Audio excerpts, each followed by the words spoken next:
Olá, pessoal. Hoje eu quero conversar com vocês sobre um assunto que eu acho muito interessante. Nós vamos falar sobre patrimônio cultural, mas especificamente eu queria que vocês pensassem o seguinte: o que um objeto, um personagem e um lugar, como é que essas três situações, as três coisas, né? O objeto, o personagem e um lugar, poderiam estar tão intimamente ligados que até hoje, né, contava para você uma história que aconteceu há 300 anos, né, que até hoje ela consiste de uma referência patrimonial, né, da cultura, podemos dizer assim, do Ocidente, né, isso aconteceu na França. Eu queria então trazer, vou convidar uma especialista no assunto, ela tem um trabalho muito bacana que vai falar sobre colar de pérolas de Maria Antonieta. Então eu convido para conversar com vocês a Lucy Braga. Lucy Braga é engenheira, doutora em engenharia. Ela tem um Instagram muito bacana, eu gostaria que vocês depois acompanhassem, que está na tela aí, @, Lucy Braga, onde ela apresenta dicas de decoração, arquitetura de interiores, reforma, construção. Ela vai falar um pouco para a gente desse trabalho também. Mas o convite, participação aqui no Café Pop, é para falar do colar de pérolas de Maria Antonieta e da história que envolve isso. Bem-vinda, Lucy. Como vai? Boa noite, boa noite, tudo bem? Prazer estar aqui com você no seu canal, é um prazer enorme.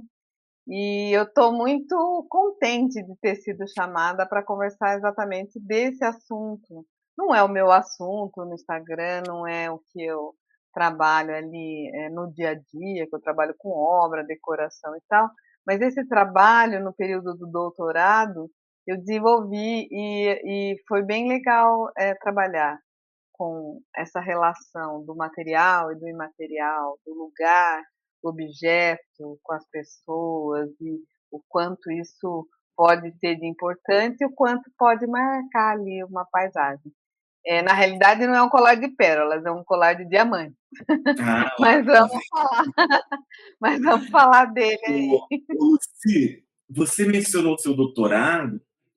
Nós temos vários aí, trabalhamos com paisagem cultural, trabalhamos com os event places, e também a gente busca muito entender o significado que cada lugar possui. E esse significado, muitas vezes, está, vamos dizer assim, ele é construído em função de elementos culturais, né? Daí a ideia do patrimônio cultural.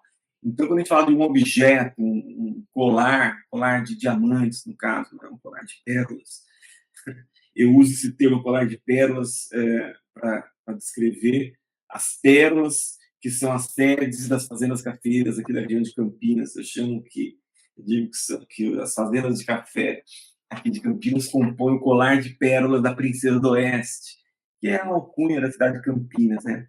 Mas, no caso da Maria Antonieta, que é uma personagem ilustre, né? A gente pode falar sobre a importância dessa personalidade. O colar de diamantes, que até hoje está exposto, você poderia dizer isso para a gente, a relação do colar, da personagem e do lugar, né? No caso, Palácio de Versalhes, e falar um pouco também sobre como você desenvolve esse trabalho no contexto do doutorado, puxando esses conceitos de paisagem cultural, event places, os significados de cada lugar, patrimônio, a paisagem. Deve falar isso para a gente? Então, e assim, tudo começou na gente relacionar mesmo o material com o imaterial, né? O objeto com o lugar. E a ideia de trazer esse colar de diamantes, eu concordo com você, que são pérolas, né? Pérolas de eventos, né? Que ocorre ali no lugar. A ideia de trazer esse colar de diamantes como foco para o estudo dos event places que você citou aí, né? O evento e o lugar, a importância de são eventos únicos, né? Que um dá para o outro, assim. Então, eu tive a ideia de trazer naquele período a história do colar de diamantes da Maria Antonieta, que muitos conhecem, tem filme a respeito, porque para mim ficou muito curioso como um colar causou tanto estardalhaço num palácio, né, num período, um dos palácios mais importantes do período, né, que era o Luís Por XVI e a mais Maria precioso Antonieta. que seja a joia, né, por mais preciosa, Pois é. a beleza, o design, né, do colar, mas é apenas um colar, quer dizer, tem tantas joias maravilhosas por aí, mas essa foi personagem, né? Foi Principal ali de um evento. A ideia do colar foi o seguinte: a Madame Lamotte Lavoie. Tem muita especulação, sabe?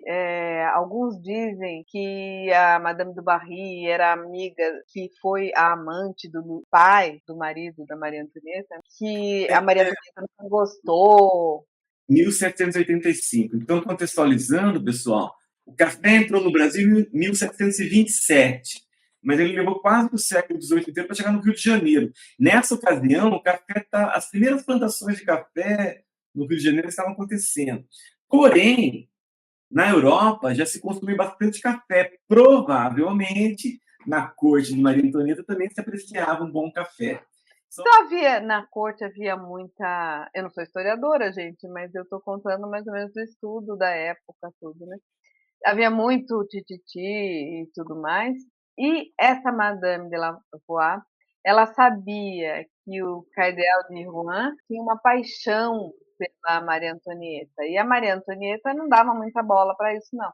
E aí ela bolou, com a ajuda de outras pessoas, a ideia de convencer ali o cardeal que a Maria Antonieta estava precisando de um dinheiro. Então, ela contratou uma pessoa para se fingir de Maria Antonieta, uma pessoa que tinha mais ou menos um biotipo da Maria Antonieta, e foi conversar com o cardeal de Rouen, dizendo que ela estava precisando de dinheiro e tudo, e era um valor pequeno, tá? Ela pediu para esse cardeal e esse cardeal emprestou o dinheiro. E daí a madame que contratou, que queria, vou chamar de dar o golpe, né? E dizem umas que era amiga da Madame do Barry, que era inimiga da Maria Antonieta. Então tem um monte de fofoca do período que era o que não faltava, né? na corte francesa, né? E aí, o que aconteceu? Eles gostaram da brincadeira e foram pedindo mais quantias, mais dinheiro. Até que chegaram nesse pedido para o cardeal encomendar para o joalheiro Bauman e um outro joalheiro, que agora me foge o nome, para confeccionar um colar de diamantes, porque ela, a suposta Maria Antonieta, que ela não tinha coragem de pedir para o rei, não sei o quê, e ela queria, então encomenda lá depois. Ou seja, o cardeal vai até o joalheiro, encomenda, diz que é para Maria Antonieta, o joalheiro topa fazer, faz o colar maravilhoso, não sei o quê, depois entrega para a suposta Maria Antonieta, e aí o que acontece? A Madame de Lavoie lá, que é ela que contratou, pega o colar, leva para a Inglaterra e vende muito. Essa condessa, dizem as más línguas de que a Maria Antonieta não gostava dela, que muita gente sabia disso, mas porque ela era amiga da Madame do Barry, aí já é um monte de fofoca. Essa condessa vai para a Inglaterra e vende o colar. Mas tem um monte de gente envolvida na história, né? Aí, quando os joalheiros vão para o palácio cobrar, viu? Agora eu quero, né, meu serviço. Vou cobrar o colar para o rei, né? Chega lá a cobrança para o rei. Aí o crime é descoberto. A cobrança chega para o palácio, uma cobrança sobre o colar da Maria Antonieta. Né? Aí ela percebe eles percebem, ela e o rei, percebem que caiu um golpe, certo? Sim, mas aí é um rebuliço. Aí tem a plebe, né? Como o povo culpa Maria Antonieta.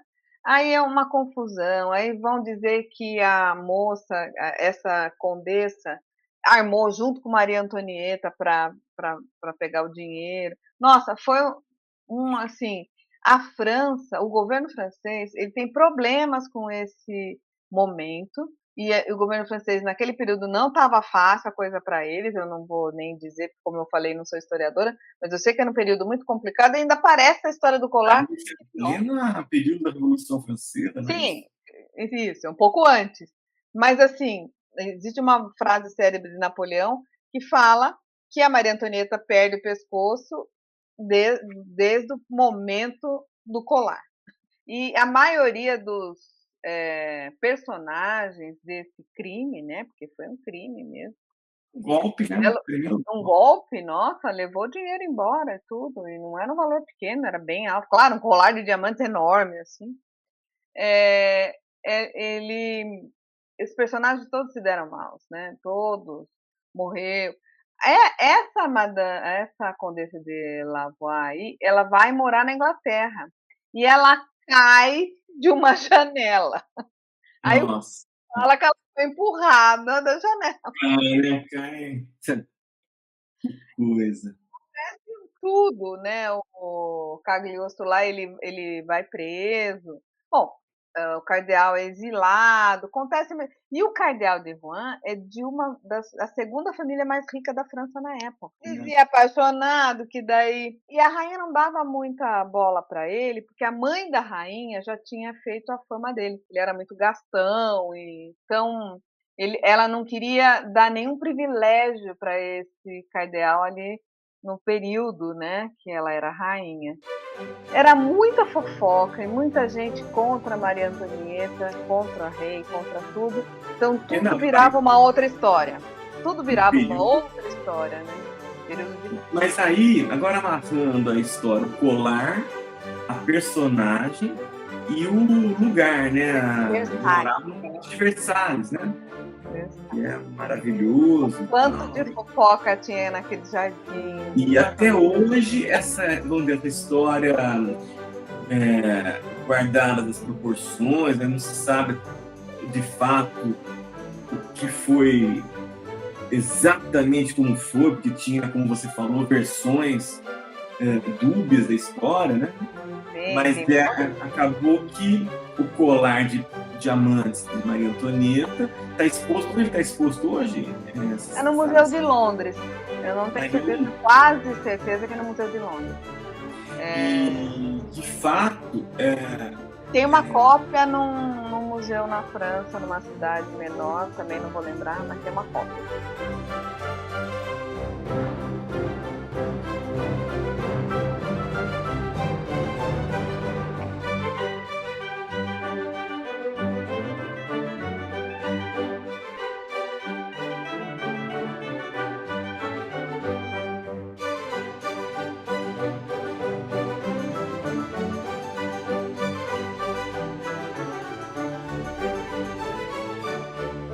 muito obrigado. Pessoal que acompanhou a gente, obrigado por nos acompanhar e até a próxima, pessoal. Tchau, obrigada.